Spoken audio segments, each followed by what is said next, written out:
안녕하세요. 이번 학기부터 창의적 생활 코딩 2 앱 인벤터를 강의하게 된 전희경이라고 합니다. 만나서 반갑습니다. 우리는 현재 4차 산업혁명 시대를 맞이했는데요. 4차 산업혁명의 중심에는 빅데이터나 인공지능을 비롯한 소프트웨어 개발이 있습니다.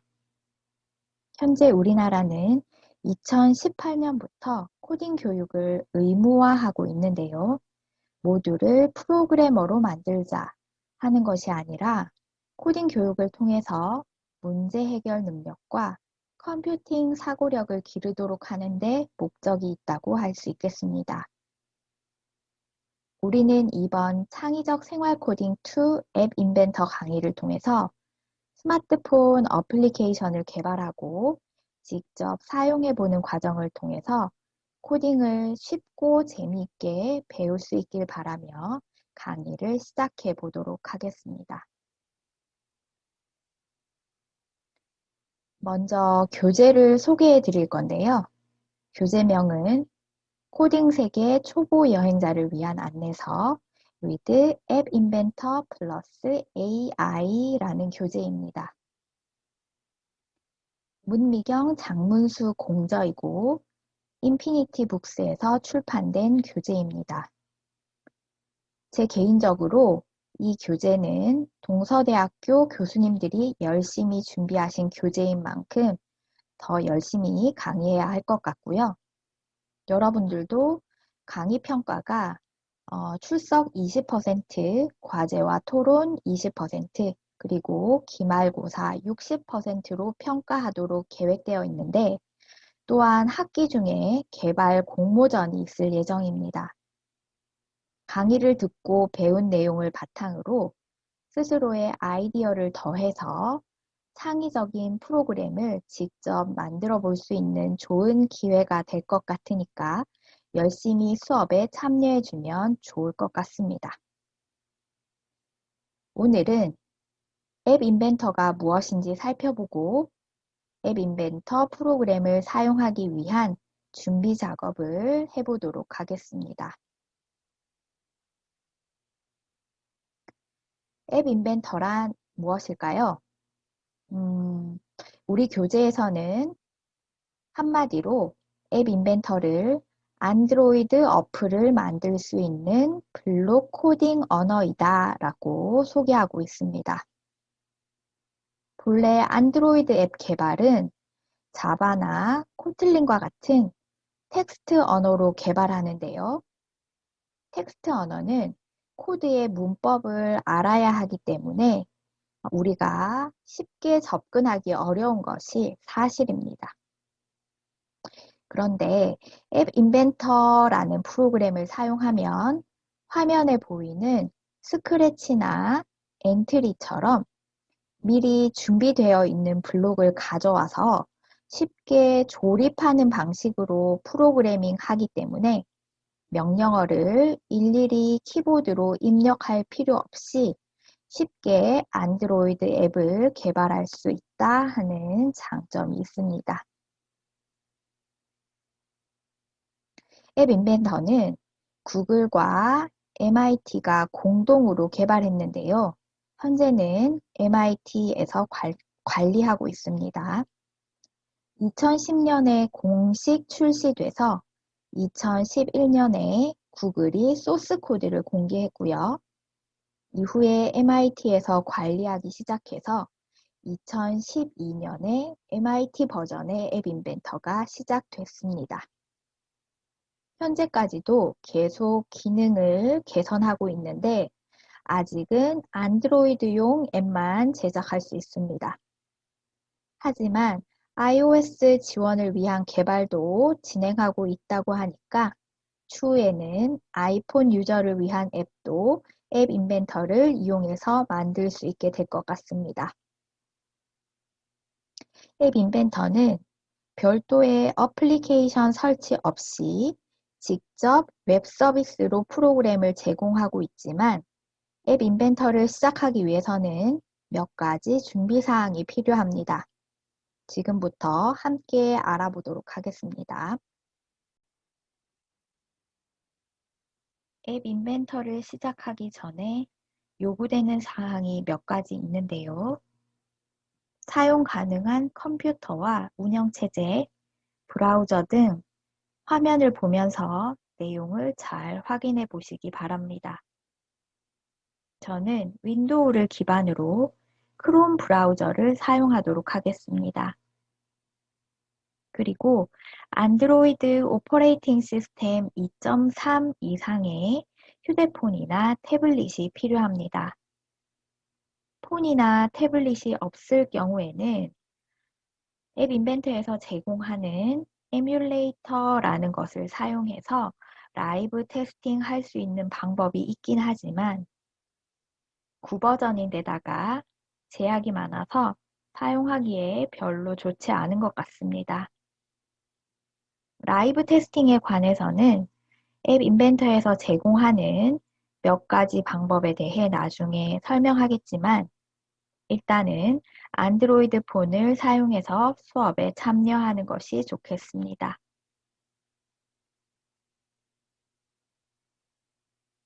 앱 인벤터는 웹 브라우저에서 사용하면 되는데 인터넷 익스플로러에서 앱 인벤터 사이트에 접속하면 인터넷 익스플로러는 지원하지 않는다고 안내하고 있습니다. 그럴 경우에는 크롬을 설치하면 되는데요. PPT 화면을 보면서 간단히 설명하도록 하겠습니다. 아직 크롬이 설치되지 않은 학생들은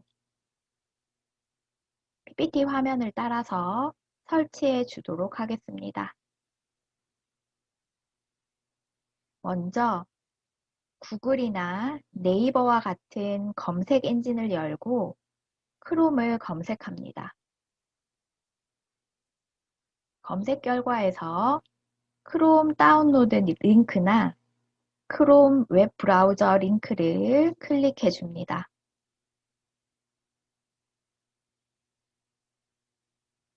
그리고 크롬 다운로드라고 적혀 있는 파랑색 네모 상자를 클릭해 줍니다.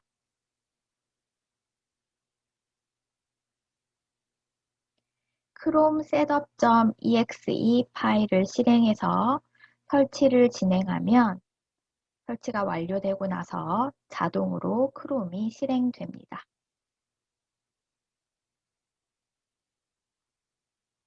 이제 크롬이 준비되었으니까 함께 앱 인벤터에 접속해 보도록 하겠습니다.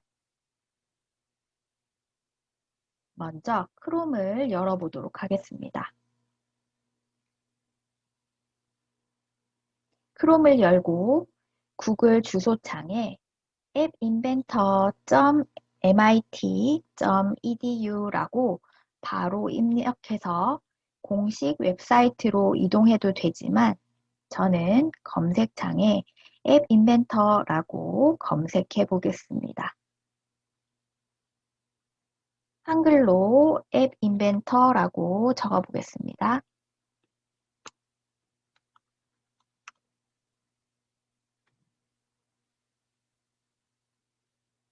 검색 결과에서 appinventor.mit.edu라고 되어 있는 MIT 앱 인벤터 링크를 클릭하겠습니다.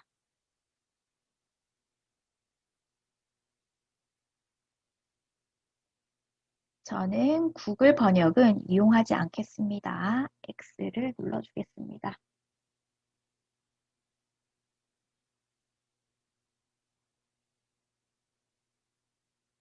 앱 인벤터 웹사이트에서는 시작하기나 튜토리얼, 그리고 교육, 지원을 비롯해서 다양한 소식과 이벤트까지 확인해 볼 수 있는데요. 우리는 화면 상단에 있는 크리에이트 앱스 버튼을 클릭해서 앱 인벤터 화면으로 이동해 보겠습니다.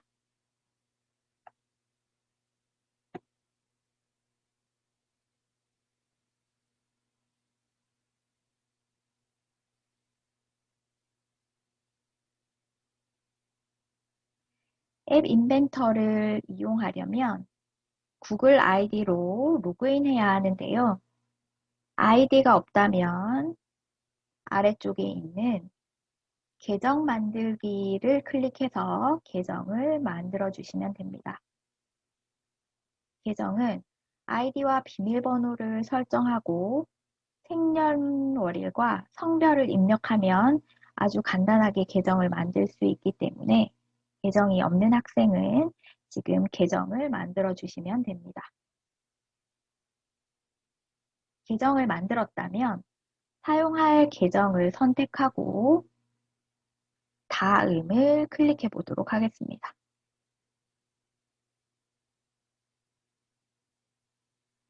그리고 비밀번호를 입력한 후에는 다시 다음 버튼을 클릭하도록 하겠습니다.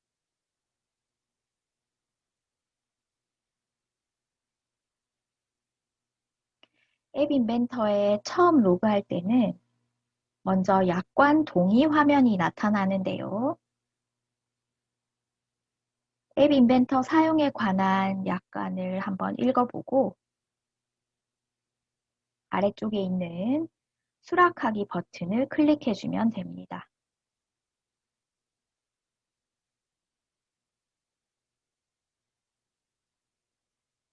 이번에는 공지사항이 나타나는데요.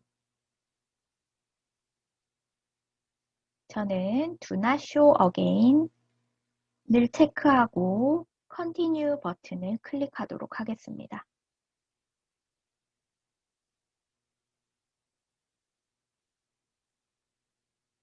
이번에는 튜토리얼을 할 수 있는 팝업 창이 나타났는데요. 저는 Close를 클릭해서 팝업 창을 닫아주도록 하겠습니다. 이제 메인 화면으로 들어왔습니다. 앱 인벤터의 메인 화면에서는 오른쪽 상단에 English라고 되어 있는 언어를 선택해서 한국어로 바꾸어 줄 수 있습니다. 한국어를 선택해서 기본 언어로 설정해 주겠습니다. 이제 앱 인벤터를 시작하기 위한 준비가 완료되었습니다.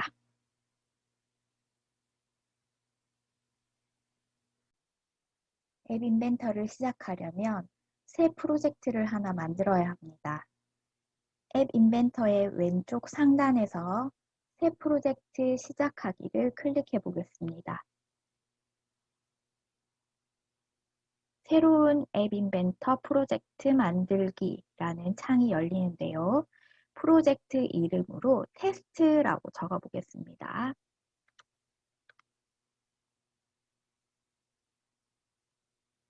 앱 인벤터는 프로젝트 이름에 한글은 사용할 수 없기 때문에 프로젝트 이름은 항상 알파벳으로 시작해야 합니다. 라는 문구가 표시됩니다. 프로젝트 이름을 알파벳으로 시작해서 다시 적어보도록 하겠습니다. 테스트라고 알파벳으로 입력하면 되는데요. 이 프로젝트 이름을 만들 때 항상 알파벳으로 시작해야 하고 영문자와 숫자 그리고 언더스코어만 사용할 수 있습니다. 예를 들어 숫자로 프로젝트 이름을 시작한다면 알파벳으로 시작해야 한다는 이런 문구가 나오고요. 언더스코어와 또는 별과 같은 특수 문자를 사용해도 알파벳으로 시작하라고 합니다. 저는 테스트 언더스코어 그리고 01이라는 이름으로 프로젝트를 만들어 보도록 하겠습니다. 그리고 확인 버튼을 클릭하겠습니다.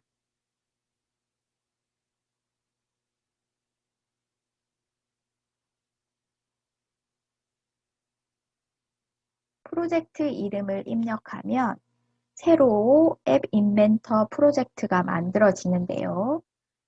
프로젝트 이름은 화면의 왼쪽 상단에 표시됩니다. 그리고 앱 인벤터의 프로젝트 시작 화면이 나타납니다. 시작 화면은 크게 디자이너 화면과 블록 화면으로 구분되어 있는데요.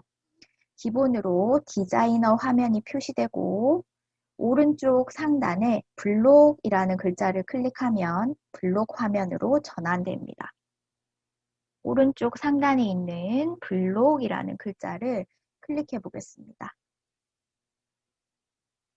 이제 블록 화면으로 전환된 것을 볼 수 있습니다. 다시 디자이너라는 글자를 클릭하면 디자이너 화면으로 돌아올 수 있습니다. 디자이너 화면에서는 앱을 만들 때 필요한 컴포넌트들을 추가해서 앱 화면을 디자인하는 곳이라고 볼 수 있고, 그리고 블록 화면에서는 명령 블록을 조립하면서 코딩하는 곳이라고 생각하면 되겠습니다.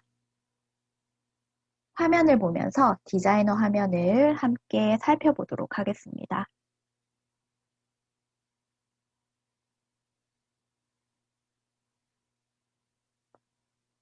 디자이너 화면은 크게 팔레트, 뷰어, 컴포넌트, 그리고 속성 영역으로 구분되어 있는데요. 나중에 앱 만들기 실습을 하면서 차근차근 사용해 보도록 하고 오늘은 간단히 살펴보도록 하겠습니다.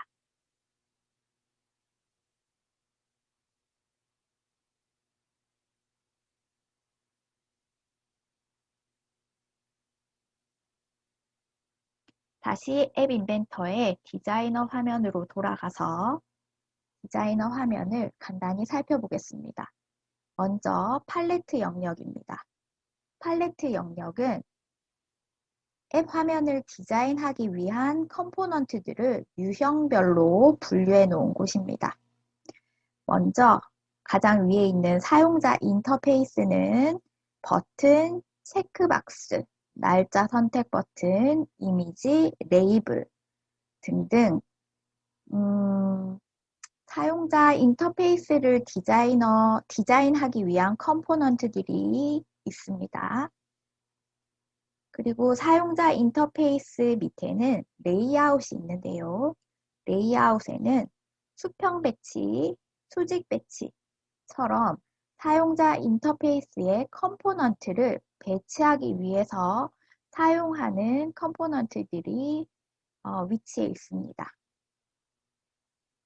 미디어에는 캠코더, 카메라, 플레이어, 소리, 녹음기와 같이 미디어 컴포넌트가 있고, 그리고 그 아래 그리기와 애니메이션에 가면 그림을 그릴 수 있는 캔버스와 이미지 처리에 필요한 다른 컴포넌트들이 있습니다.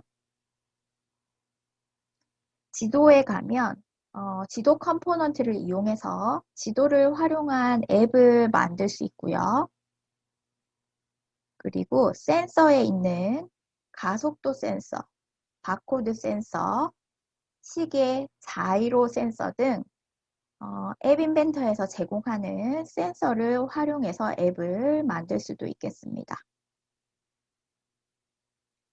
소셜에 가면 연락처 선택 버튼, 이메일 선택, 전화, 그리고 문자 메시지, 트위터와 같은 컴포넌트가 있고, 저장소에는 파일과 DB처럼 데이터를 저장할 때 사용할 수 있겠습니다.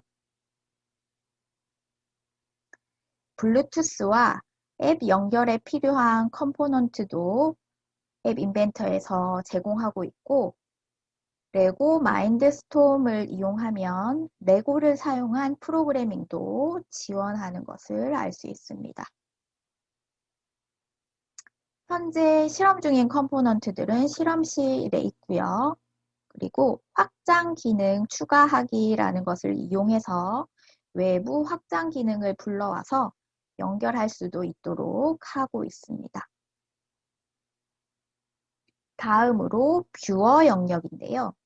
뷰어 영역은 팔레트 영역에 있는 컴포넌트를 불러와서 원하는 대로 배치해서 화면을 설계하는 곳이라고 할 수 있습니다. 그리고 컴포넌트 영역은 뷰어에 배치한 컴포넌트들이 표시되는 곳입니다. 간단히 사용자 인터페이스에 있는 버튼을 드래그해서 뷰어로 가져와 보겠습니다. 뷰어에 드래그 앤 드랍 하게 되면 뷰어에 버튼이 추가가 되고 컴포넌트 영역에도 버튼이 추가된 것을 볼 수 있습니다.